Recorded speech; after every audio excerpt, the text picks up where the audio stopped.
जी, सभी प्रभु प्रेमियों को, मेरे समस्त प्रियजनों को मेरा प्रेम भरा राधे राधे राधे राधे। देखिए, आज हम किस बारे में चर्चा करेंगे।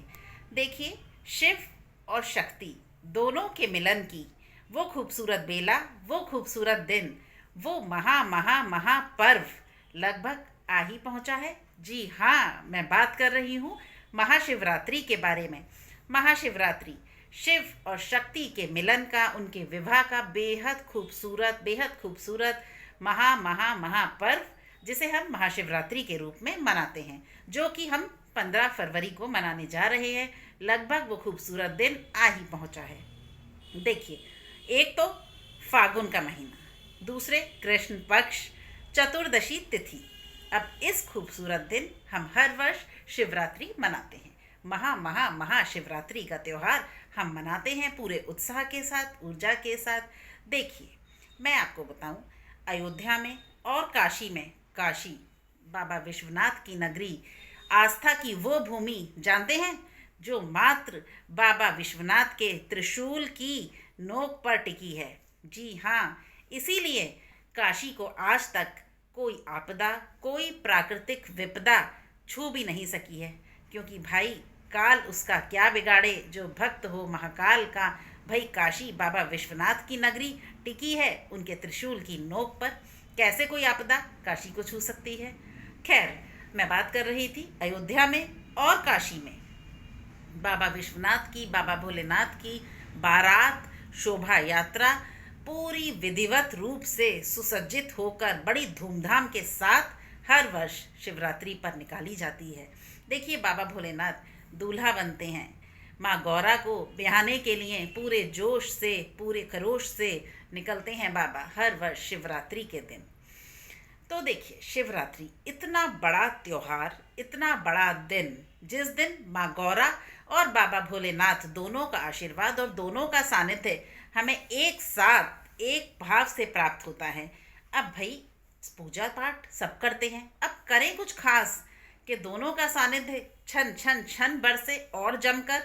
देखिए, हम सबसे पहले मैं आप लोगों को बताऊं, महाशिवरात्रि की जो पूजा होती है वो 4 पहर में होती है। प्रथम पहर में बाबा का अभिषेक दूध से किया जाता है। द्वितीय पहर में बाबा का अभिषेक दही से किया जाता है। तृतीय पहर में बाबा का अभिषेक घृत से किया जाता है। और चतुर्थ पहर में बाबा का अभिषेक मधु यानी शहद से किया जाता है। देखिए, मान्य तो बेहद मान्य चारों पहर की पूजा, लेकिन सामान्य गृहस्थ लोगों के लिए, सामान्य लोगों के लिए जो मैं बताने जा रही हूँ, एक पहर का अभिषेक अति आवश्यक और बेहद महत्वपूर्ण, जो 100% प्रभाव छोड़ता है। महाशिवरात्रि का महत्व इसलिए भी अधिक बढ़ जाता है, इस दिन आप जो भी पूजा, जो भी सामान्य भाव से भी बाबा को अर्पण कर देते हैं ना, उसका फल आपको कई कई गुना मिलता है। जी हाँ, अब देखिए, हम सब अपने अपने तरीक़ों से किसी किसी तरह, जैसे जिसके भाव हैं उसी तरह बाबा की पूजा करते हैं। अब करना क्या है, जो कुछ खास है वो मैं आपको बताने जा रही हूँ, आप लोगों के साथ साझा करने जा रही हूँ। देखिए, जब हम सुबह अभिषेक करेंगे बाबा का पंचामृत से, आप सभी जानते हैं अपने जल के लोटे में हम क्या क्या शामिल करेंगे। कच्चा दूध, गंगा जल, दही, शहद और सोचिए क्या, दूध, गंगा जल, दही, शहद और साथ में घी। घी बेहद अनिवार्य है बाबा को अर्पण करना। और साथ ही देखिए, इन सब चीज़ों से, पूरे पंचामृत से बाबा का अभिषेक करने के बाद अब आपको बाबा को चंदन तो हम हमेशा अर्पण करते हैं, साथ में जो इत्र अर्पण करना बाबा को हरगिज़ नहीं भूलिएगा। जो इत्र बाबा को अर्पण किया जाएगा वो कोशिश करिएगा वो चंदन का ही इत्र हो। चंदन का इत्र बाबा भोलेनाथ को बेहद प्रिय है। वैसे भी शीतल चीज़ें ही बाबा को अर्पण की जाती हैं, जो ठंडक देने वाली होती हैं। साथ ही देखिए, बेलपत्र, बेर इत्यादि, अपराजिता के फूल, जाने क्या क्या हम उन्हें अर्पण करते हैं। ओम नमः शिवाय के जाप के साथ एक माला, साथ ही ओम श्री पार्वती पते नमः के जाप के साथ दोनों की एक एक माला, अति उत्तम। अब देखिए, यहाँ ये तो हुई पूजा पाठ की बात। मैं जो बेहद रोचक बातें आप लोगों के साथ साझा करने जा रही हूँ, बताने जा रही हूँ। देखिए, सबसे पहले मैं आपको बताऊँ, जिन लोगों को किसी चीज़ की परेशानियां हैं, ये उपाय मैं उन लोगों के लिए बता रही हूँ, तो वही लोग इन्हें अपनाएं जिन्हें वास्तव में कुछ व्याधियां हैं, कुछ तकलीफ़ें हैं, कुछ परेशानियां हैं। देखिए, सबसे पहले मैं बात करूंगी जिन लोगों को धन की बेहद परेशानी है, आर्थिक स्थिति बेहद खराब है, कर्जा है, समझ लीजिए धन का बेहद अभाव है, उनके लिए मैं ये आज उपाय देने जा रही हूँ। क्योंकि देखिए, बहुत बड़ा मौका है, महाशिवरात्रि की रात्रि है। करना क्या है आपको, जो लोग आर्थिक संकट से जूझ रहे हैं, कर्जे से जूझ रहे हैं, धन की परेशानी से जूझ रहे हैं, उनके लिए उपाय है आपको 108 अक्षत लेने हैं। अक्षत चावल के अखंडित दाने, जिनका कोना मात्र भी कहीं से झड़ा ना हो। 108 गिनकर ले लीजिए, अक्षत के दाने लेने हैं और बाबा को अर्पण करने हैं। ओम नमः शिवाय के जाप के साथ शिवलिंग पर चढ़ाने हैं या बाबा को अर्पण कीजिए चरणों में, मर्जी आपकी है, बात एक ही है। देखिए, पूरी निष्ठा के साथ ओम नमः शिवाय के जाप के साथ। दूसरा उपाय ये भी धन संबंधी है। जिन लोगों को लक्ष्मी की बेहद आवक चाहिए, उनके लिए बाबा का अभिषेक जैसे हम पंचामृत से करेंगे। अब जिन लोगों को धन की लालसा है, वो गन्ने के रस से बाबा का अभिषेक कीजिए ओम नमः शिवाय के जाप के साथ। देखिए फिर कैसे आपके जीवन में परिवर्तन आता है। साथ ही जिन लोगों, अब दूसरा उपाय, जिन लोगों के जीवन में हर कार्य क्षेत्र में नकारात्मकता है, हर जगह विघ्न, बाधाएं, बाधित चीज़ें हो रही हैं, हर मार्ग अवरुद्ध है, कहीं से कोई रास्ता नहीं खुल रहा है, हर जगह कुल मिलाकर बाधाएं ही बाधाएं हैं, ये उपाय उन लोगों के लिए दे रही हूँ। करना क्या है आपको, आपको अपराजिता के फूल लेने हैं, अपराजिता के पुष्प लेने हैं, मर्जी आपकी है, आप जितने चाहें ले सकते हैं। बाबा को शिवलिंग पर अर्पण कीजिए या बाबा के चरणों में, आपकी मर्जी, बात एक ही है। देखिए, ओम नमः शिवाय के जाप के साथ फिर देखिए कैसे आपके अवरुद्ध रास्ते, अवरुद्ध मार्ग धीरे धीरे खुलना शुरू हो जाएंगे, मात्र इस उपाय को करने के साथ ही। अब जिन कन्याओं का, जिन छोटी बच्चियों का विवाह नहीं हो रहा है, विवाह में बाधाएं आ रही हैं, सुयोग्य वर नहीं मिल पा रहा है, ये उपाय उनके लिए। आपको माँ गौरा को करना है श्रृंगार अर्पण। श्रृंगार सामग्री आप जो चाहे ले सकते हैं, चूड़ी, कुमकुम, सिंदूर, मेहंदी, काजल, जो भी आप चाहें शामिल कर सकते हैं। हरी लाल चूड़ियाँ अनिवार्य रूप से शामिल कीजिएगा, हरी या लाल दोनों में से कोई एक ले सकते हैं और दोनों भी ले सकते हैं। माँ गौरा एक महासुहागन को आप सुहाग अर्पण करने जा रही हैं, सुहाग सामग्री अर्पण करने जा रही हैं, कोई कंजूसी नहीं, कुछ भी आप ले सकते हैं। और देखिए, आपको जो बोलना है श्लोक वो मैं बता दूं, ये कुंवारी बच्चियों के लिए है। जय जय जय गिरिराज किशोरी, जय महेश मुखचंद चकोरी। मैं यहाँ पूरा नहीं बता रही हूँ क्योंकि समय बहुत लग जाएगा, ये पूरा लंबा श्लोक है जो आप सामान श्रृंगार अर्पण करते वक्त माँ गौरा के सामने पढ़िए, उसे बोलिए। बहुत सी लड़कियों को तो ये याद भी होगा, शादी से पहले हमने भी किया है, सब लड़कियां करती हैं, तो सबको कंठस्थ होगा जहाँ तक है। और अगर जिनको नहीं आता है, जिनको नहीं पता है, वो मुझे बता दीजिएगा कमेंट में, मैं आपको दे दूँगी। खैर, अब आगे बढ़ते हैं। देखिए, अब जिन लोगों को सुख समृद्धि दोनों एक साथ चाहिए, उनके लिए बता रही हूँ क्या करना है। बाबा को कीजिए भांग अर्पण। जी हाँ, बाबा को भांग अर्पण कीजिए और देखिए जीवन में कैसे सुख और समृद्धि दौड़े दौड़े चले आते हैं। साथ ही देखिए, जिन लोगों को सामान्य जीवन में शांति, सुकून, सब बिल्कुल सामान्य चाहिए, सुकून चाहिए, शांति चाहिए, वो साधारण पूजा में बेलपत्र हम शामिल करेंगे ही करेंगे। बेर, हरे बेर और बेलपत्र दोनों एक साथ बाबा को अर्पण कीजिए। सुख समृद्धि और सामंजस्य के लिए, शांति के लिए, सुकून के लिए कीजिए बाबा को अर्पण। अब देखिए, जिन लोगों को समस्त चीज़ों से मोह भंग हो चुका है, मोह माया धन संपदा समृद्धि की कहीं कोई लालसा नहीं है, सिर्फ उन्हें अब मोक्ष चाहिए, ये उनके लिए बता रही हूँ। करना क्या है, बाबा को आप धतूरा अर्पण कीजिए। देखिए, हम सामान्य तौर पे भांग, धतूरा सब चीज़ें अर्पण करते हैं, लेकिन ये खास चीज़ में से एक एक चीज़ आपको इसलिए बता रही हूँ जिनकी अपेक्षाएं, जिनकी मनोकामनाएं, जिनकी बातें बाबा के साथ कुछ खास हैं, जिनकी अपेक्षाएं बाबा के साथ कुछ खास तौर से जुड़ी हैं और चाहते हैं वो इन्हें पूरा होता हुआ देखना, पूरा करना। इसलिए खास अपेक्षाओं के लिए खास उपाय, खास सामग्री अर्पण करनी है। आप कीजिए धतूरा अर्पण मोक्ष प्राप्ति के लिए। जिस तरह हर चीज़ के लिए खास उपाय बनाए गए हैं। देखिए, सब चीज़ें सर्व सम्मिलित कर हम जो पूजा पाठ करते हैं वो अपना अपना तरीका है। हम अपने अपने विधिवत रूप से नियमों से भगवान की पूजा करते हैं। लेकिन मैंने बताया जिन लोगों की खास अपेक्षाएं हैं वो अपनाइए ये खास उपाय। अब भाई बहुत ज़रूरी बात आपको बताने जा रही हूँ। जिन लोगों पर शनि की दशा, अंतरदशा, महादशा, ढैया कुछ भी चल रहा है, या फिर देखिए राहु या केतु कुंडली में बेहद नकारात्मक प्रभाव दे रहे हैं, बेहद परेशान कर रहे हैं, उनके लिए है ये उपाय। जो एक अच्छा खासा वर्ग इस समस्या से पीड़ित है, इसलिए इसको मैंने खास तौर पे शामिल किया है। करना क्या है, आपको जब बाबा का अभिषेक करें, जल के लोटे में कुछ काले तिल, जी हाँ, कुछ काले तिल कीजिए शामिल, और उससे बाबा का अभिषेक आपको करना है। और कुछ शामिल मत करिएगा। जल के लोटे में अगर ये उपाय कर रहे हैं तो काले तिल शामिल कीजिएगा मात्र, उससे बाबा का अभिषेक कीजिए ओम नमः शिवाय के जाप के साथ, या फिर ओम श्रीम पार्वती पते नमः, ओम श्री पार्वती पते नमः के जाप के साथ एक माला बाबा के समक्ष कीजिए। और फिर देखिए देखिए ये उपाय मैं उन लोगों को भी देती हूँ जिन्हें पितृदोष से होता है, पितृदोष की समस्या होती है, उनको भी हम ये उपाय करवाते हैं।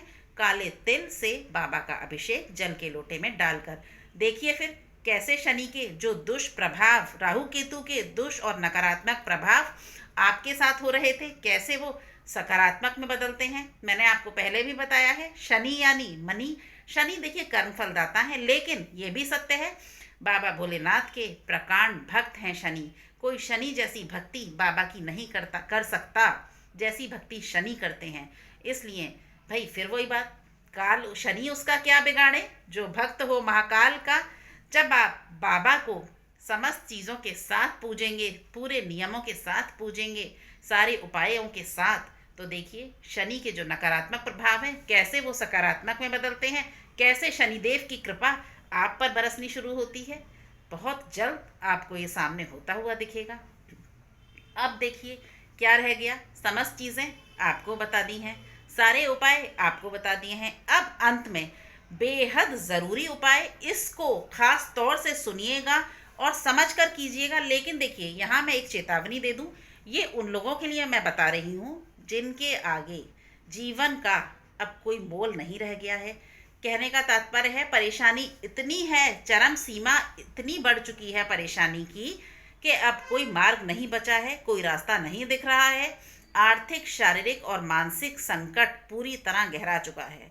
जी हाँ, जीवन लगभग समाप्ति की ओर है, कोई रास्ता नहीं है। ये उपाय आज मैं उन लोगों के लिए दे रही हूँ, इसीलिए कह रही हूँ बेहद ध्यान से सुनिएगा। करना क्या है, देखिए जब समस्त पूजा पाठ हो जाएगा, रात्रि हो चुकी होगी, आपका सारा कार्य पूजा पाठ से संबंधित समस्त चीज़ों का समापन आप कर कर सोने के लिए जा रहे होंगे। सोना नहीं है ना, देखिए वैसे भी शिवरात्रि सोने के लिए तो होती नहीं है। खैर आपको सोना नहीं है, आपको करना क्या है, आपको एक दिया तैयार रखना है बनाकर। दिया बड़ा लीजिएगा जिसमें अच्छी मोटी एक स्ट्रॉन्ग बत्ती बनाइएगा। बत्ती शक्तिशाली हो कि उसे क्योंकि पूरी रात जलना है, प्रज्वलित होना है। देखिए दिया भी आपकी मर्जी है, आप घी का, क्योंकि ये पूरी रात जलेगा। आप सोने से पहले बाबा के समक्ष बैठिए, उस दिए को लेकर अपनी सारी बात बाबा को बताइए, सारी व्यथा बाबा को बताइए, मन ही मन बाबा को सब चीज़ें बताइए और इस दीप को प्रज्वलित कीजिए। साथ ही ओम नमः शिवाय की एक माला आपको उस वक्त करनी है और ओम श्री पार्वती नमः की एक माला करनी है। दोनों की एक एक माला करनी है, बाबा के सामने बैठकर, अपने मंदिर में बैठकर, और तत्पश्चात उस दीप को प्रज्वलित करना है। अब देखिए आपकी मर्जी है, आप तेल का, तिली के तेल का, सरसों के तेल का या फिर घी का प्रज्वलित करना चाहते हैं, वो आपकी आर्थिक स्थिति पर निर्भर करता है।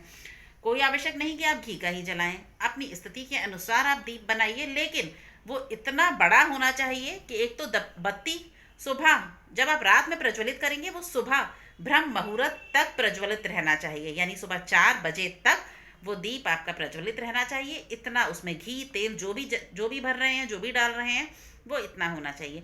फिर भी मैं आपको बता दूं, आप जितना भी डाल लेंगे, आपको रात में 2 बार उठकर उस दीप में और घी या तेल डालना पड़ेगा। वो पूरी रात उसी से नहीं जल पाएगा। इसलिए इस उपाय को करने से पहले सोच लीजिएगा, ये उपाय अधूरा ना रह जाए, टूट ना जाए, छूट ना जाए। इसलिए करने से पहले कमर कस लीजिएगा, क्योंकि 100 में से 110% इतना चमत्कारी उपाय है, 110% नतीजे अपने प्रभाव ये आपको देगा आने वाले चंद दिनों में ही। इतना शक्तिशाली और जादुई उपाय आपको बता रही हूँ, ये कहने का जादुई नहीं है, वाकई बेहद शक्तिशाली उपाय है जो लोगों से करवाया है। लेकिन हर किसी के लिए नहीं है ये उपाय, क्योंकि ये साधारण उपाय नहीं है, सिर्फ उन्हीं लोगों को करना है जिनकी स्थिति बेहद शोचनीय है, बेहद दयनीय है, बेहद समस्याएं परेशानियां चरम तक सर तक आ गई हैं। ये उनके लिए उपाय दे रही हूँ, इसलिए हर किसी को नहीं करना है। सोच समझकर वही लोग इस उपाय को करें। करना वही है, रात्रि को सोने से पहले इस दीप को प्रज्वलित करना है, बाबा के समक्ष बैठकर उनको सब कुछ बताना है। साथ ही इसमें आपको रात में 2 बार उठना पड़ेगा बत्ती को ठीक करने के लिए, और घी तेल जो भी डाला है उसे और डालने के लिए। तब ये सुबह 4 बजे तक बिना किसी विघ्न बाधा के प्रज्वलित होता रहेगा। 4 बजे बाद ये शांत अपने आप होने लगेगा। अब आपकी चिंता का कोई विषय नहीं है, सारी चिंताएं आपने उसी वक्त बाबा को सौंप दी। वो चिंताएं उसी क्षण बाबा की हो जाएंगी जिस क्षण आप ये दीप प्रज्वलित करेंगे, अपनी सारी व्यथा बाबा के समक्ष रखकर। तो कीजिए सारे उपाय, जो जो चीज़ें आपको बताई हैं, महापर्व, महा शिवरात्रि को लेकर जो बातें आपके साथ साझा की हैं, निसंकोच होकर पूरे उत्साह, ऊर्जा, उल्लास और उमंग के साथ मनाइए बाबा का ये महापर्व, माँ शक्ति के साथ बाबा के विवाह का महापर्व महाशिवरात्रि। देखिए, वीडियो का समापन करने से पहले कुछ लाइनें आपके समक्ष प्रस्तुत करना चाहती हूँ। मेरी छोटी सी गौरा, मेरी छोटी सी गौरा बनेंगी दुल्हनिया, मेरी छोटी सी गौरा बनेंगी दुल्हनिया, सच के आएंगे भोले बाबा, ब्रह्मा विष्णु बजाएंगे बाजा, सच के आएंगे भोले बाबा, ब्रह्मा विष्णु बजाएंगे बाजा। आप सभी को महाशिवरात्रि की बहुत बहुत शुभकामनाएं। मनाइए पूरे उत्साह के साथ बाबा का महापर्व। तो चलिए वीडियो को अब विराम देती हूँ, मिलती हूँ आपसे बहुत जल्द। और एक बेहद ज़रूरी जानकारी, देखिए आज थोड़ी ही देर पश्चात मैं आप लोगों के साथ लाइव जुड़ूंगी। आज ये जीवन का मेरा पहला लाइव है, जो बहुत डिले हो गया था, जो मुझे लेना था बहुत समय पहले, कुछ कारणों ये डिले हो गया था। आज इसकी शुरुआत है। अभी थोड़ी देर बाद ही मैं आप लोगों के साथ लाइव जुड़ूंगी। तब आप लोग चाहे अपने कुछ प्रश्न हो, अपनी कुछ परेशानियां हो, मेरे साथ कीजिएगा साझा, खुलकर एक दूसरे का बांटेंगे सुख दुख आपस में बैठकर। तो चलिए अब लाइव में ज़्यादा से ज़्यादा लोग जुड़िएगा मेरे साथ, मिलेंगे, करेंगे कुछ क्षण एक दूसरे के साथ सुख दुख साझा। तो चलिए अब दीजिए इजाज़त, मिलती हूँ आपसे कुछ ही देर पश्चात। तब तक के लिए जय जय श्री राधे, जय जय श्री राधे, जय जय श्री राधे। राधे राधे दोस्तों।